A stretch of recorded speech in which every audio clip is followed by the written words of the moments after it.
They say money talks, but true power whispers. Captain Rick Halloway thought he knew exactly who belonged in the cream leather seats of his $45 million Gulfstream G700. When he saw a woman in a faded hoodie and sneakers walking up the tarmac, he didn't see a billionaire. He saw a nuisance. He ordered her to the back, mocked her presence, and threatened to have her arrested. He thought he was protecting the prestige of the cabin. He had no idea he was speaking to the woman who had signed his paycheck, bought the airline, and owned the very seat he was standing on. This is the story of the flight that ended a career, and the silence that screamed louder than any engine. The wind cut across the tarmac at Teterboro Airport in New Jersey, carrying the scent of jet fuel and freezing rain. Teterboro was the playground of the elite, the gateway for Manhattan's titans of industry to escape to the Hamptons, London, or Dubai without ever touching a TSA bin. Captain Rick Halloway stood at the top of the air stairs of the Bombardier Global 7500, tail number N880VR. He adjusted his cap, checking his reflection in the polished chrome of the railing. Rick was a man of distinct prejudice, though he called it standards. He had flown for 30 years, Air Force first, then commercial, and finally, the pinnacle, private charter for prestige aviation.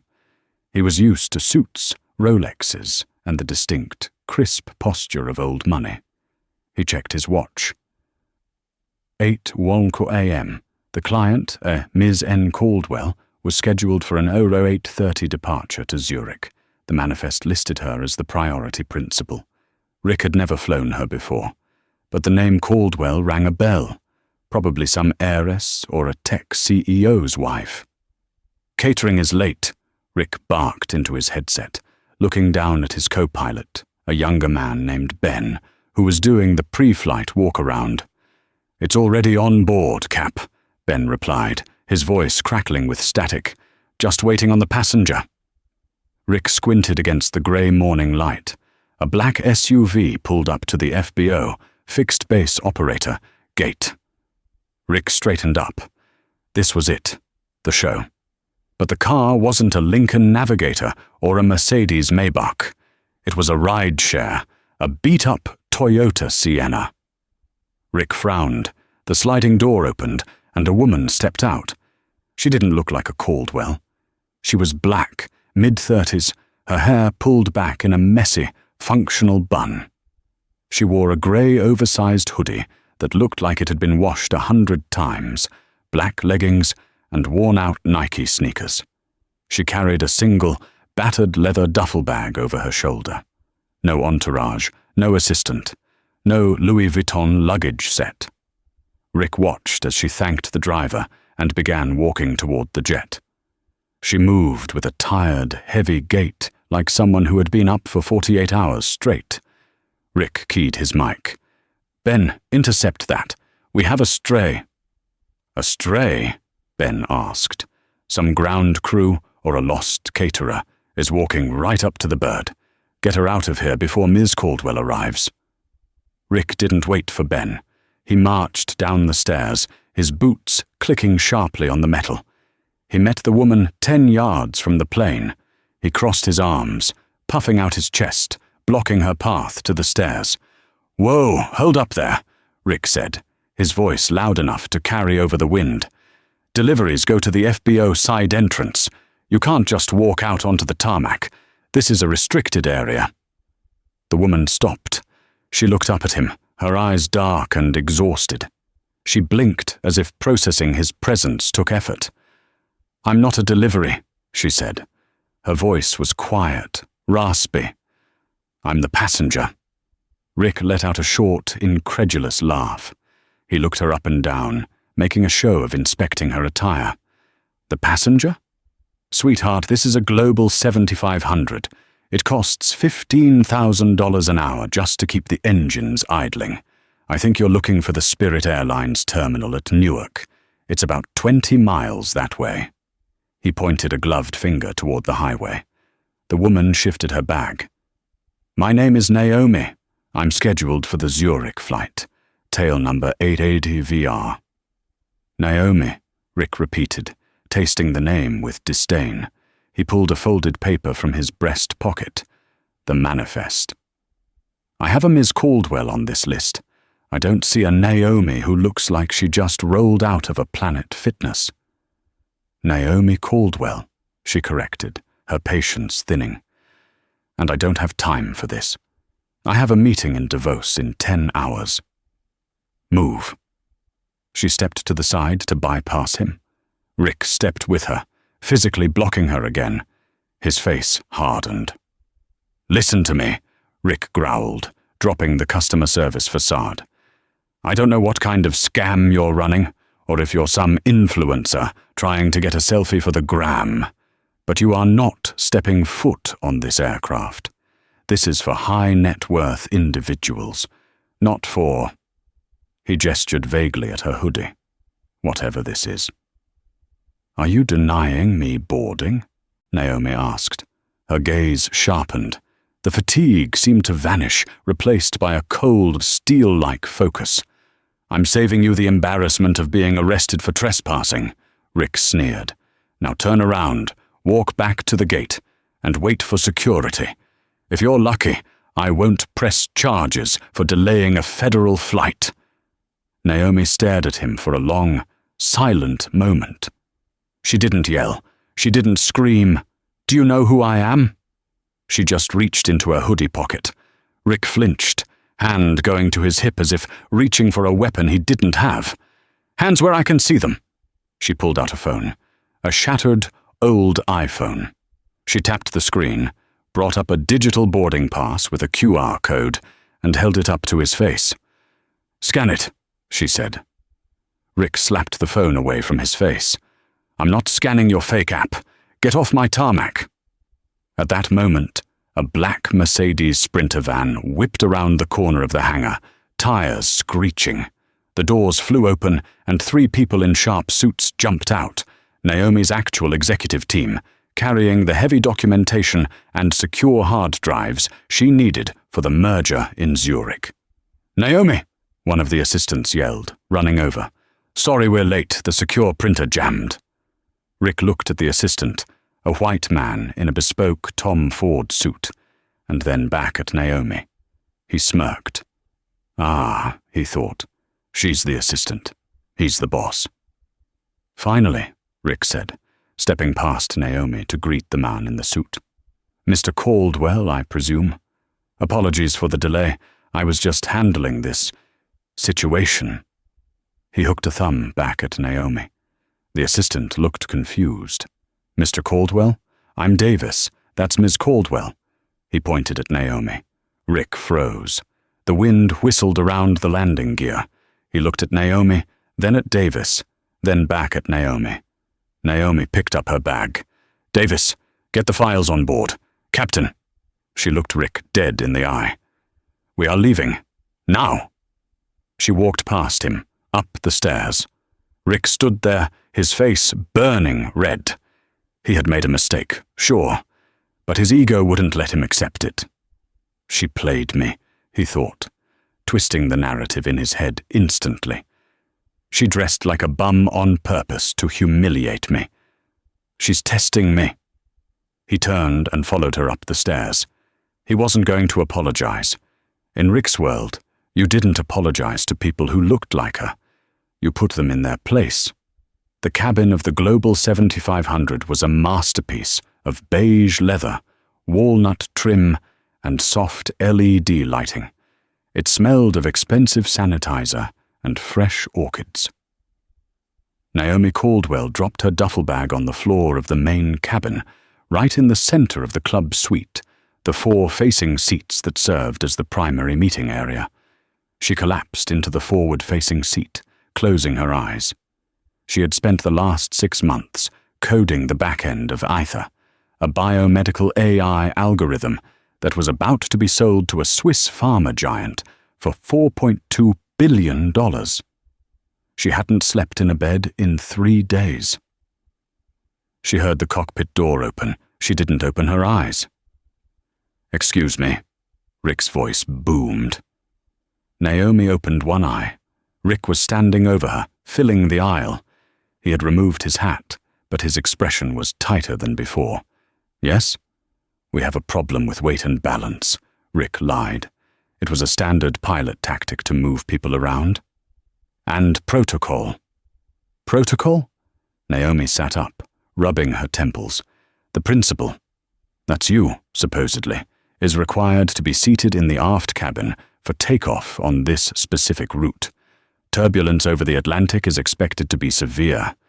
The forward seats have issues with the latching mechanisms. Naomi frowned. She knew planes. She knew that if a seat latch was broken, the plane was grounded. If the seat is broken, Captain, we shouldn't be flying. Rick's jaw tightened. He leaned in, lowering his voice. Look, let's cut the act. I know you're the one paying the bill today, or maybe your daddy is. But I run this ship, and I don't like my cockpit distracted by erratic passengers in the main cabin. You look unstable. You look like you're on something. Naomi went still. I'm on exhaustion, Captain. I'm tired. Right. Exhaustion. Rick scoffed. I've seen junkies look fresher. Here's the deal. You want to get to Zurich? You go sit in the jump seat in the galley or the aft lavatory seat. I want the main cabin clear for your team to work. They look like professionals. You look like a liability. It was insane. It was blatant discrimination wrapped in thin operational jargon. He was demoting her on her own charter because he couldn't stand the sight of her in the VIP seat. He wanted to punish her for his earlier mistake. You want me to sit in the jump seat? Naomi clarified, her voice dangerously calm. I'm ordering you to move. Pilot's authority. FAR 91.3. The pilot in command has final authority as to the operation of the aircraft. If I say you're a safety risk here, you move, or we don't fly. Davis, the assistant, stepped forward from the back, looking horrified. Captain, are you insane? This is Ms. Caldwell. She owns... Naomi held up a hand, silencing Davis. She looked at Rick. She saw the smugness in his blue eyes. He expected a fight. He expected her to scream, to turn into the stereotype he already believed she was, so he could call the police and have her dragged off.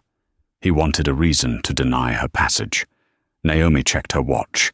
If they didn't leave in 15 minutes, she would miss her arrival slot in Zurich. The merger deal had a physical presence clause. If she wasn't in the room to sign, the $4.2 billion deal expired. She couldn't fire him now. There was no replacement crew ready.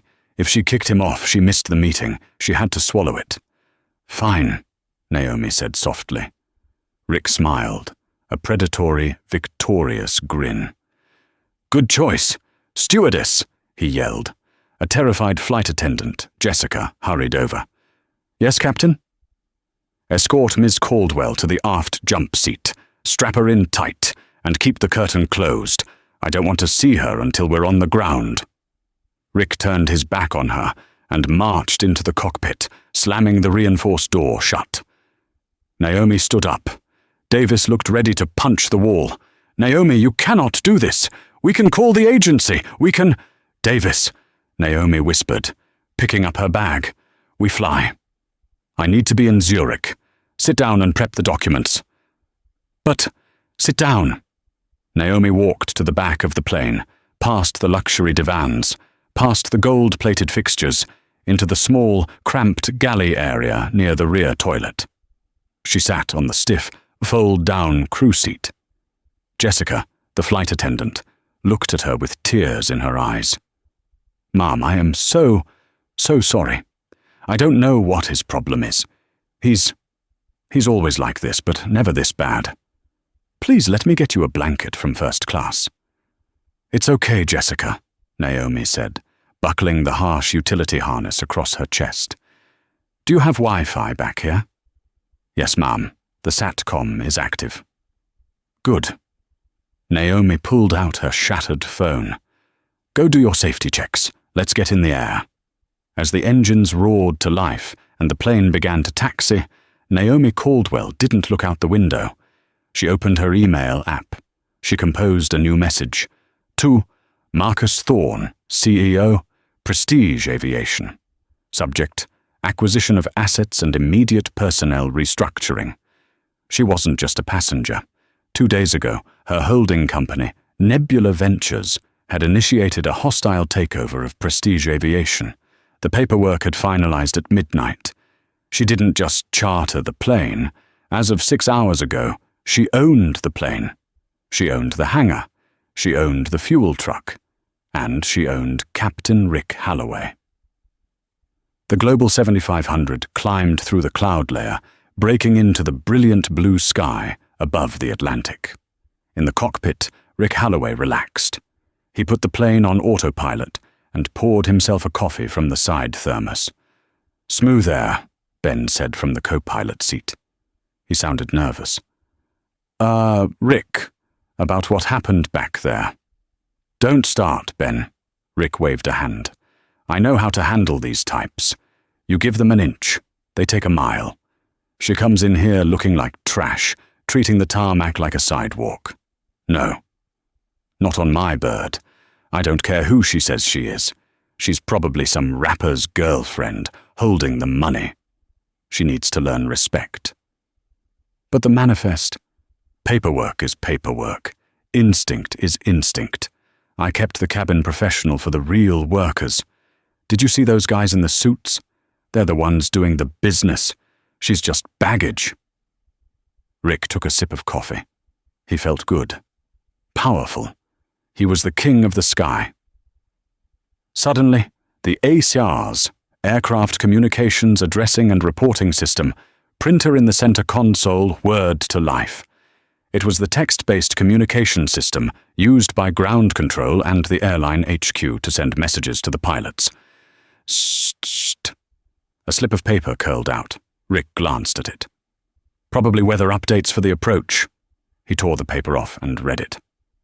From Prestige Aviation, HQ, CEO Marcus Thorne. Priority, urgent, eyes only to Captain R. Halloway, Flight 8080. Rick frowned. A direct message from the CEO?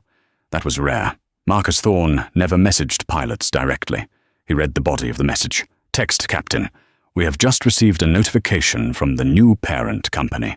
Effective 09/06. EST, Prestige Aviation has been acquired by Nebula Ventures. Rick shrugged. Corporate buyout. Who cares? As long as the check's clear. He kept reading. Text. The chairman of Nebula Ventures is on board your aircraft. She is Miss Naomi Caldwell. Rick's coffee cup paused halfway to his mouth.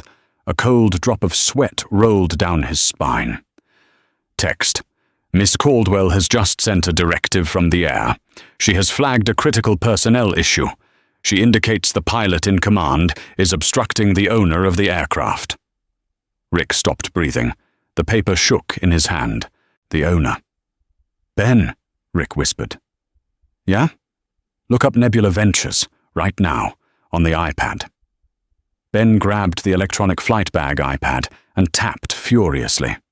Nebula Ventures, founded by Naomi Caldwell, tech mogul, net worth, Jesus, $7 billion. She just sold a patent this morning. Ben looked up, his face pale. "Rick, she's not just rich. She's the boss. She owns Prestige." The printer whirred again. Zzzt.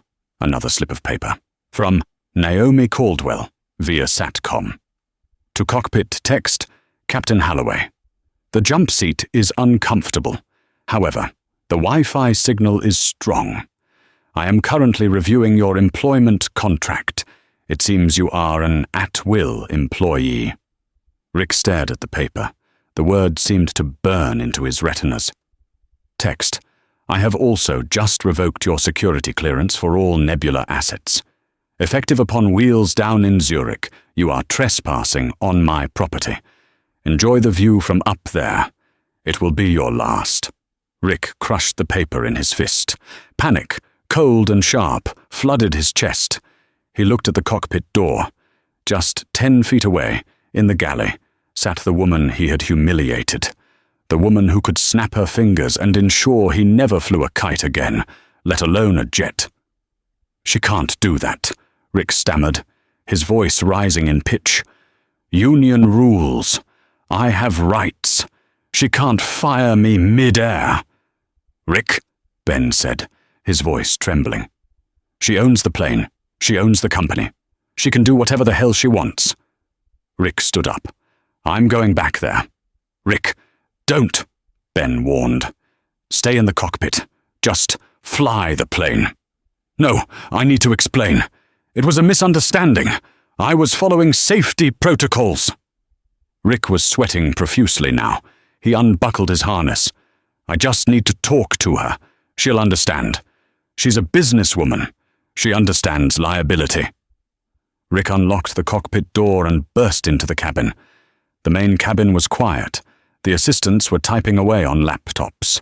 They stopped and looked up at Rick with mixture of pity and disgust. Rick ignored them. He walked past the luxury seats, past the untouched fruit platter, all the way to the back galley. Naomi was sitting on the small, hard jump seat, her knees tucked against her chest because of the lack of legroom. She was typing on her phone. She didn't look up as Rick entered the galley. "Miss Caldwell," Rick said, his voice cracking. He tried to summon his commanding officer voice, but it came out as a desperate plea. Naomi stopped typing. She slowly raised her head. Her eyes were no longer tired. They were glacial. "Captain," she said, "who is flying my airplane?" "Ben has the controls," Rick said quickly. "Look, I got the message. I think we got off on the wrong foot. I was merely—" "You ordered me to the back of the plane," Naomi said, unbuckling her harness and standing up. She was shorter than him, but in that narrow galley, she felt 10 feet tall. "You judged me by my hoodie. You insulted me, and you threatened me with arrest." "I was protecting the integrity of the flight," Rick argued, wiping sweat from his forehead. "I didn't know who you were. If you had just dressed the part—" Naomi laughed. It was a dry, humorless sound. "Dress the part? Captain, I don't need to dress the part. I am the part. The fact that you treat people differently based on what they wear is exactly why you aren't flying for me anymore." "You can't fire me," Rick snapped, his arrogance flaring up as a defense mechanism. "I'm the best pilot in this fleet. You need me to land this bird."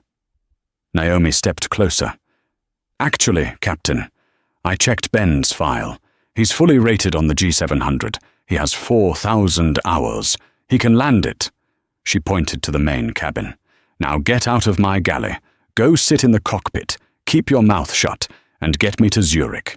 If you say one more word to me, I will have the Swiss police waiting on the tarmac for interference with a flight crew member and endangerment. Do you want to lose your license, or just your job?"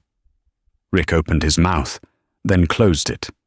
The reality of her power hit him like a bird strike. He was done.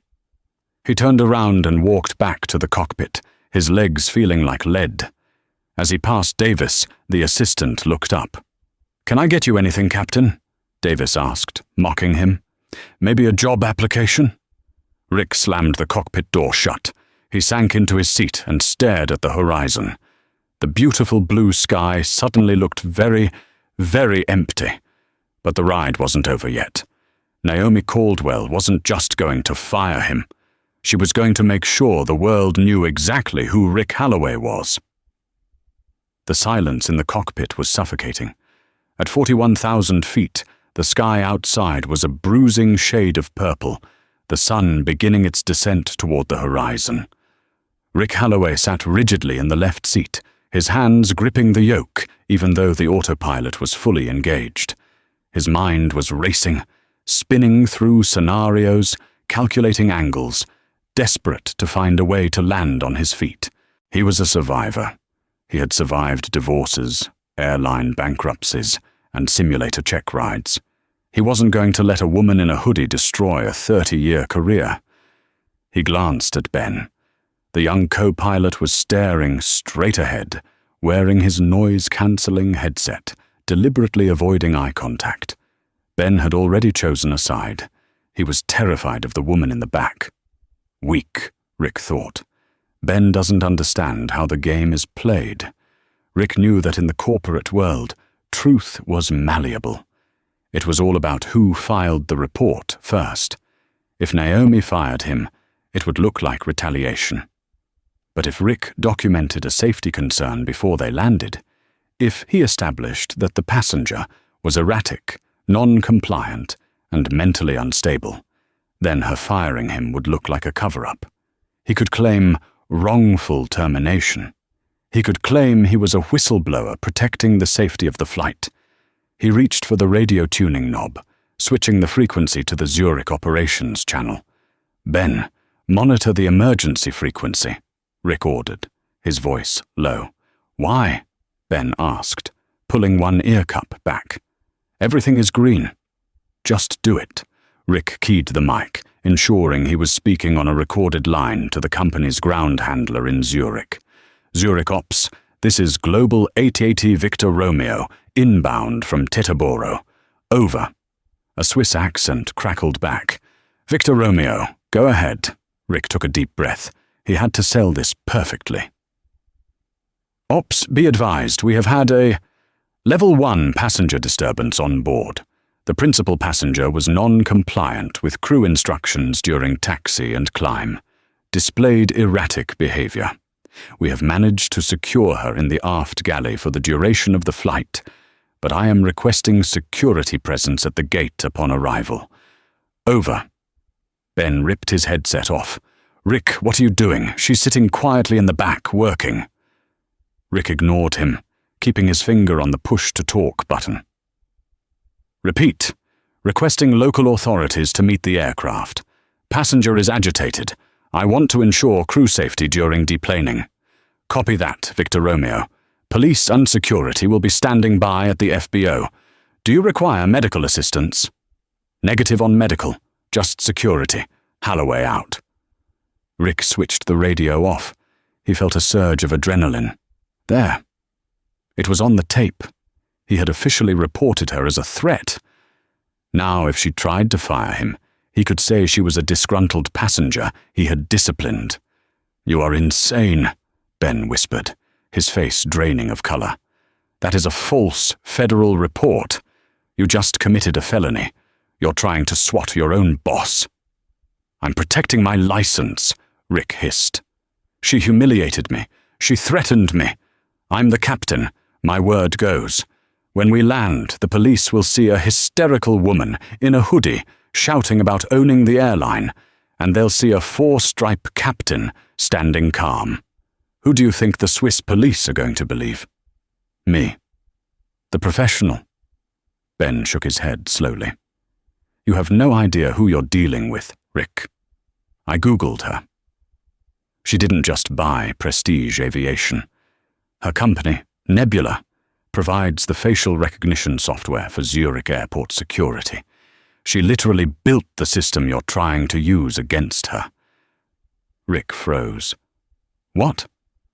"The security cameras, the ID scanners, the digital border control. Her company coded it. She probably knows the police chief by name." Ben put his headset back on, turning away. "You didn't dig a grave, Rick. You dug a crater." Rick felt a cold knot tighten in his stomach, but it was too late to turn back. He had to commit. He squared his jaw. He was Rick Holloway. He had flown 4-star generals. He could handle one tech girl. The descent into Zurich was turbulent. The wind shear over the Alps was vicious, shaking the Global 7500 like a toy. Usually, Rick would use the PA system to reassure the passengers, to project his calm pilot voice. Today, he said nothing. He focused on the instruments, flying the approach with aggressive precision. He slammed the landing gear lever down. Thud. 3 greens, Ben called out, his voice shaky. "Glide slope captured." Below them, the lights of Zurich glittered in the twilight. It was a city of money, order, and rules. Rick liked rules. He felt safer now that he was close to the ground. "Clear to land, runway 14, the tower chirped. Rick brought the jet down. He wanted a smooth landing, but his hands were trembling slightly. The wheels hit the tarmac with a firm bang, bouncing slightly before settling. Not his best. "Speed brakes up, reverse thrust," Rick commanded. As they slowed down and turned off the runway, Rick peered through the cockpit glass toward the general aviation terminal. He saw the flashing blue lights, 2 police cars, a black van, and 3 large men in dark coats standing by the marshaller. Rick smiled grimly. Good. They were here. He would walk off first, explain the situation to the officers. She's having a mental break. She's impersonating ownership, and have her detained while he slipped away to a hotel. He taxied the plane to the designated spot and set the parking brake. "Engine shutdown checklist," Rick said. As the engine spooled down into silence, the sound of the wind rushing over the fuselage returned. Rick stood up. He put on his hat. He adjusted his tie. "Stay here, Ben. I'll handle the authorities." He opened the cockpit door. The cabin was silent. The 2 assistants, Davis and the other aide, were packing up their laptops. They didn't look at Rick. They looked terrified. Rick walked past them to the main door. He saw Naomi. She was still in the back galley, standing now. She had her duffel bag over her shoulder. She looked fresh, sharp, and terrifyingly calm. She hadn't moved to the main cabin for landing. She had obeyed his order to the letter, staying in the penalty box to maximize the insult he had dealt her. Rick unlocked the main cabin door. The air stairs automatically deployed with a mechanical whir. Cold Swiss air rushed into the cabin. Rick stepped out onto the top of the stairs, creating a blocking position. He looked down. 2 Swiss Polizei officers stood at the bottom. Next to them was a tall man in a cashmere coat, the FBO manager, and behind them, the 3 men in dark coats. Rick walked halfway down the stairs and held up a hand. "Officers," Rick said, projecting his voice. "I am Captain Holloway. Thank you for coming quickly. The passenger in question is inside. She is delusional. She has been claiming to own the aircraft and threatening the crew. I need her removed so we can proceed with post-flight duties." The 2 police officers looked at Rick. They didn't move. They didn't reach for their handcuffs. The tall man in the cashmere coat stepped forward. "Captain Holloway?" "Yes," Rick said, sensing something was wrong. "I filed the report." "We received your report," the man said. His English was perfect, clipped, and cold. "We also received a digital flight log transmission from the aircraft's satellite uplink regarding a change of command." Rick blinked. "Change of command? I am the pilot in command." "Not anymore," a voice said from behind him. Rick turned. Naomi was standing at the top of the stairs. She didn't look at Rick. She looked past him, down at the man in the cashmere coat. "Herr Müller," Naomi called out softly. "It's been a while." The man, Herr Müller, the director of private aviation for Zurich Airport, immediately smiled. A genuine, respectful smile. He bowed his head slightly. "Miss Caldwell, welcome back to Zurich. My apologies for the obstruction on the stairs." Rick stood frozen on the steps, sandwiched between the billionaire he had bullied and the authorities he had tried to weaponize. "Officers," Naomi said, her voice cutting through the cold air. "This man, Mr. Holloway, has filed a false police report claiming I was a security threat. I would like to file a counter-complaint for defamation and making false statements to federal aviation authorities." The police officers finally moved. They walked up the stairs, bypassing Naomi, and flanked Rick. "Sir," one of the officers said, grabbing Rick's arm. "Please come down, now." "Wait," Rick shouted, pulling his arm back. "You can't touch me. I'm the captain. She's lying. Ask my co-pilot." "Ben!" Rick yelled. looking back at the plane. "Ben, tell them." Ben appeared in the doorway. He was holding Rick's flight bag and his jacket. He walked down the stairs, past Rick, and handed the bag to the officer. "The captain made a false report against the advice of the rest of the crew," Ben said clearly. He looked at Naomi. "Ms. Caldwell was a perfect passenger. Captain Holloway was the aggressor." Rick's knees buckled. It was over. They didn't arrest him immediately. That would have been too easy. Naomi Caldwell wanted him to understand exactly what he had done. The police escorted Rick to the bottom of the stairs, where he stood shivering in the wind. Naomi descended slowly. She walked right up to him. The ground crew, the fuelers, and the VIP transport drivers were all watching. "You tried to have me arrested," Naomi said. It wasn't a question. "You called the tower and told them I was crazy." Rick swallowed hard. I was following protocol for a disruptive—" "Stop," Naomi said. "Just stop lying. You didn't like that a black woman in a hoodie walked up to your precious jet. You didn't like that I didn't bow down to your stripes. You thought you were the king of this metal tube." She turned to the 3 men in dark coats who had been waiting by the van. "Gentlemen," Naomi said, "introduce yourselves." The first man stepped forward. "I am Hans Gruber, legal counsel for Prestige Aviation Zurich." The second man stepped forward. "I am the regional representative for the Civil Aviation Authority." The third man stepped forward. He was older, with silver hair. "I am Marcus Thorne, former CEO of Prestige. I flew in from London an hour ago when I got the news." Rick's eyes widened. Marcus Thorne, his old boss. "Marcus," Rick pleaded, "you know me. I've flown for you for 10 years. Tell her." Marcus Thorne looked at Rick with sheer disappointment. "Rick, you didn't just insult a passenger. You insulted the woman who just saved this airline from bankruptcy. Do you know who Naomi Caldwell is?" Rick shook his head mutely. "Naomi Caldwell," Marcus said, gesturing to her, "is the founder of the Wings of Hope Scholarship, the same scholarship program that paid for your daughter's flight school tuition last year." The air left Rick's lungs. His daughter, Sarah. She had written him an excited email 6 months ago. She had won a full-ride scholarship to the prestigious Embry-Riddle Aeronautical University. It was funded by a tech non-profit called the Caldwell Initiative. Rick hadn't connected the dots. He had just been happy he didn't have to pay the tuition. He looked at Naomi with horror.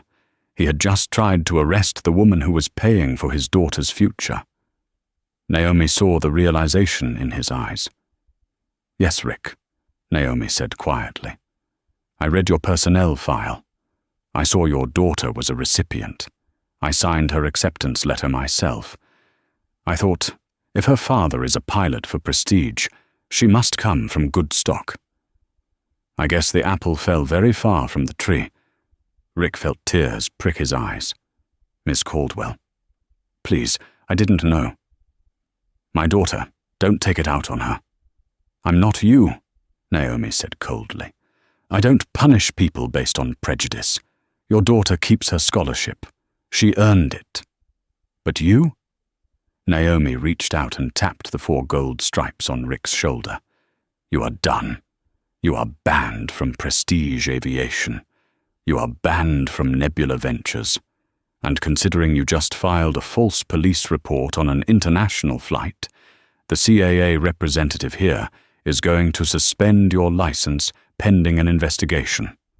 She turned to the police. "He's all yours. Get him off my tarmac." "Wait!" Rick cried as the officers grabbed his arms.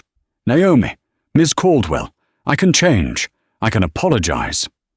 Naomi turned her back on him. She looked at Davis, her assistant. "Davis, get the files. We have a meeting to make." She walked toward the waiting black Mercedes, her beat-up sneakers scuffing the pavement. She looked every bit the billionaire she was, not because of what she wore, but because of how she walked away. As the police car door slammed shut on Rick Holloway, blocking out his view of the jet he would never fly again, he saw Ben, his co-pilot, shaking hands with Naomi. Ben was smiling. Naomi was patting him on the shoulder. Rick watched as the black Mercedes drove away, leaving him alone with the consequences of his own ego. The fall didn't happen all at once. It happened in agonizingly slow motion, a controlled crash that Rick Holloway was forced to watch from the passenger seat of his own life. It began 3 days after the incident in Zurich, inside a sterile, fluorescent-lit conference room at the Flight Standards District Office in New Jersey. The room smelled of floor wax and stale bureaucracy. Across the mahogany table sat 2 FAA inspectors and the legal representative from Prestige Aviation. They didn't look angry. They looked tired. "Mr. Holloway," the lead inspector said, sliding a single sheet of paper across the table. "We have reviewed the cockpit voice recorder data, the sworn affidavits from your first officer, Mr. Benjamin Miller, and the police report filed in Switzerland. The evidence is conclusive." Rick sat in his pressed uniform, the same one he had worn for 20 years. He felt like he was wearing a costume for a play that had already been cancelled. "It was a misunderstanding," Rick croaked, his voice devoid of the booming authority he used to command. "I was prioritizing safety. The passenger's behavior was—" "The passenger," the lawyer from Prestige cut in, sharp as a razor, "was the owner of the aircraft. And according to the transcripts, she was compliant, quiet, and professional. You, however, falsified a federal communication to air traffic control claiming a Level 1 security threat. You weaponized the police against your employer." The lawyer didn't yell. He didn't need to. He simply pointed to the paper. "This is a notice of revocation. Your airline transport pilot certificate is hereby suspended, pending a permanent revocation hearing. You are grounded, Rick, effective immediately." Rick stared at the paper. It wasn't just paper. It was his identity. It was his ego. It was the reason he walked into rooms with his chest puffed out. Without it, who was he? Just a middle-aged man with a bad back and a worse attitude. He reached into his pocket, his fingers trembling as he pulled out his plastic pilot's license. He slid it across the table. The plastic made a scratching sound that echoed in the silence. "Please leave the uniform at the front desk on your way out," the lawyer added, not looking up. 6 months later, November in New Jersey was a miserable affair. The sky was a perpetual bruise of grey clouds, and the rain was cold enough to numb the bone, but not cold enough to snow. Rick Holloway sat in the dispatch booth of Redline Logistics, a mid-tier trucking company in Newark. The booth was a plexiglass box located in the center of a muddy lot, surrounded by the grinding gears of 18-wheelers and the smell of diesel exhaust. "Yo, Holloway," a driver shouted, banging on the glass. "I need the manifest for the Philly run. Move it." Rick flinched. He looked up from his computer, where he had been mindlessly staring at a spreadsheet. "Coming," he muttered. He printed the document and slid it through the slot. "Try to smile, old man," the driver sneered, snatching the paper. "You look like you're at a funeral." Rick didn't reply. In a way he was mourning himself. His life had dismantled itself with terrifying efficiency. 2 weeks after he lost his license, his wife, Linda, had filed for divorce. She hadn't left because he lost his job. She left because of how he handled it. She couldn't stand the bitterness, the hours he spent pacing the living room, ranting about that woman and cancel culture and how the world was against him. She told him he had become a ghost, haunting his own house with resentment. He was living in a 1-bedroom apartment near the highway now. The furniture was rented. The walls were thin. Every night he could hear the roar of jets taking off from Newark Airport, climbing into the darkness. He knew the flight paths by sound. That's a 777 Heavy to London, he would think, lying awake. That's a cargo 7407 to Anchorage. He was grounded, but his heart was still up there, circling the drain. He tried to get other flying jobs, of course. He applied to obscure cargo outfits, bush pilot gigs in Alaska, even crop dusting services. But the aviation world is a small village. The story of the captain who called the cops on his billionaire boss had gone viral on pilot forums. His name was radioactive. No insurance company would cover a pilot with a history of filing false federal reports. He was unhireable. Rick took a sip of his lukewarm gas station coffee. It tasted like burnt rubber. He unlocked his phone, the screen fractured in the corner from when he'd thrown it against the wall last month. He opened his email. There was nothing from his friends. The other pilots at Prestige, men he had known for decades, men he had barbecued with, had ghosted him. Ben, his former co-pilot, had blocked his number. But there was one email thread that remained active. From Sarah Halloway, subject, check ride tomorrow. Rick's chest tightened. Sarah, his daughter, the only good thing he had ever produced. She was 22 now, fresh out of Embry-Riddle. He remembered the day she got the scholarship. He had bragged about it to everyone in the cockpit. Full ride, he'd said. My girl's smart, takes after her old man. He hadn't known then that the money came from Naomi Caldwell. He hadn't known that every time he cashed a check or bragged about his daughter, he was benefiting from the generosity of the woman he would eventually try to humiliate. He clicked on the email. Hey, Dad. I know things have been tough, and you haven't wanted to talk much. But I wanted to tell you, I have my final type rating check ride tomorrow. If I pass, I'm officially a first officer on the G700. I'm nervous. I keep hearing your voice in my head telling me to watch the glide slope. I hope you're okay. I love you. Sarah Rick stared at the words. I keep hearing your voice. He felt a wave of nausea. She shouldn't be hearing his voice. She should be hearing someone better. He wanted to reply. He wanted to tell her to watch the crosswinds, to mind the angle of attack on rotation. But he couldn't. He felt like he had lost the right to give advice. What was a cautionary tale supposed to teach a success story? Instead, he closed the email app and opened LinkedIn. It was a form of self-torture he indulged in daily. He typed Prestige Aviation into the search bar. The company page loaded. They had rebranded. The logo was sleeker, modern. The banner image showed a diverse crew of pilots standing in front of the hangars in Teterboro. He scrolled down, and then his heart stopped. There was a new post, uploaded just 20 minutes ago. Prestige Aviation is proud to announce our newest flight crew member. Please join us in welcoming First Officer Sarah Halloway to the fleet. Rick clicked on the photo to expand it. The image filled his cracked screen. It was taken on the tarmac at Teterboro. The sun was setting, casting a golden glow over the polished fuselage of a Gulfstream G700. The tail number was visible, N880 VR. It was his old plane, the scene of his crime. Sarah stood in the foreground. She looked magnificent.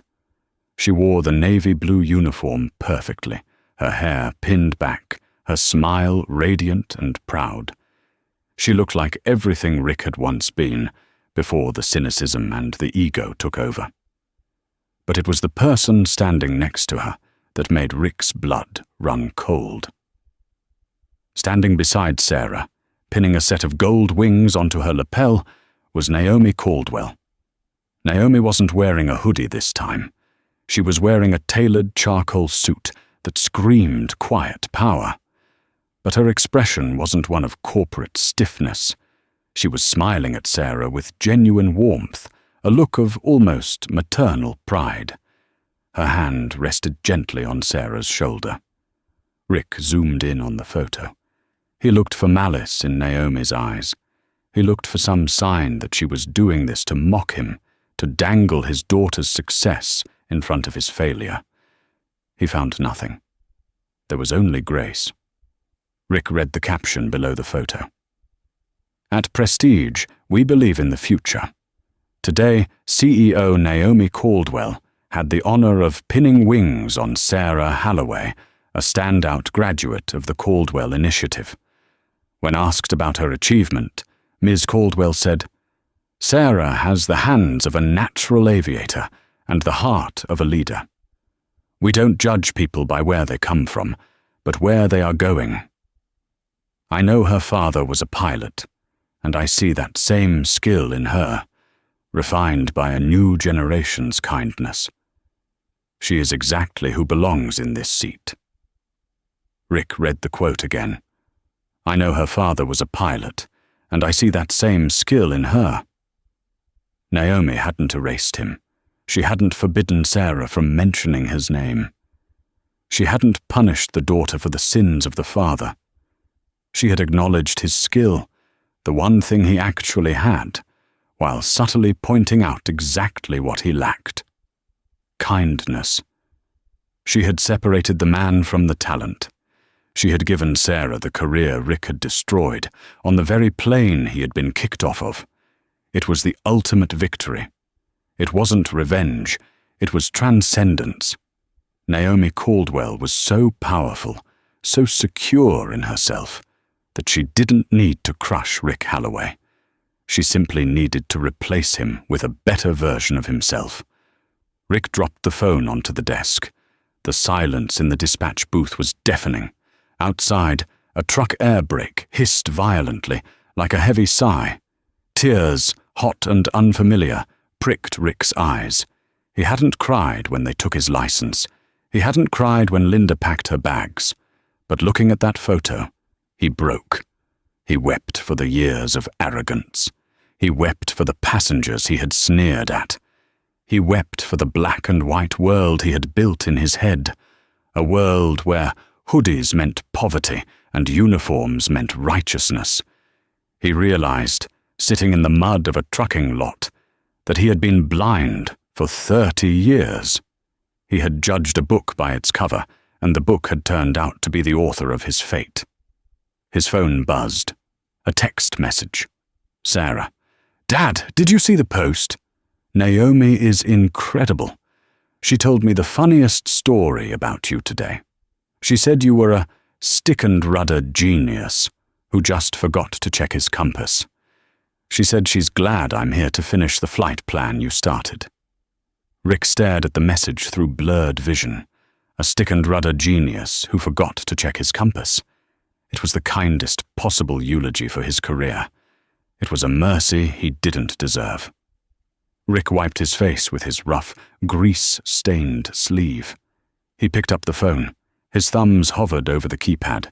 He thought about typing a warning, or a defense, or an excuse. But for the first time in his life, Rick Holloway decided to shut up and listen to the silence. He decided to let the ego die. He typed slowly. "Rick. I saw it, honey. You look like a captain. You look better than I ever did. Listen to Ms. Caldwell. She's the real deal. And Sarah." He paused. "Rick, check your compass. Always check your moral compass. That's the only instrument that matters. I'm proud of you. Fly safe." He hit send. Rick stood up. He grabbed his coat. He walked out of the plexiglass box into the cold, biting rain of the trucking lot. He looked up at the grey sky, searching for a gap in the clouds. Far above him, invisible behind the overcast, he heard the faint, high-pitched whine of a Gulf Stream engines powering up, climbing toward the sun. He didn't look down in shame this time. He just stood there, letting the rain wash the gel out of his hair, listening to the sound of his daughter taking his place in the sky. He was grounded. But she was flying. And for the first time in a long time, Rick Holloway felt light. Rick Halloway spent 30 years thinking that power was about who sat in the front seat. He thought authority came from gold stripes and a loud voice. But in the end, he learned the hard way that true power is quiet. True power is the ability to destroy your enemy, but choosing to help their child instead. Naomi Caldwell didn't just buy a plane that day. She bought a lesson for everyone watching. She showed us that while money can buy a private jet, class is something you can't purchase, and it's something you definitely can't fake. Rick lost his wings, but because of the woman he tried to humiliate, his daughter got hers. And maybe, just maybe, that's the best landing he could have ever hoped for. Wow, imagine being in Rick's shoes, watching your own daughter succeed under the wing of the person you wronged. That is the definition of a heavy heart. Now, I want to hear from you. Have you ever been judged by your appearance? Or have you ever seen someone regret being rude to the wrong person? Let me know your story in the comments down below. I read every single one. If you enjoyed this story of instant karma and justice, please hit that like button. It really helps the channel. And if you want more stories like this, make sure to subscribe and ring that bell so you never miss an upload. Until next time, stay humble and fly safe.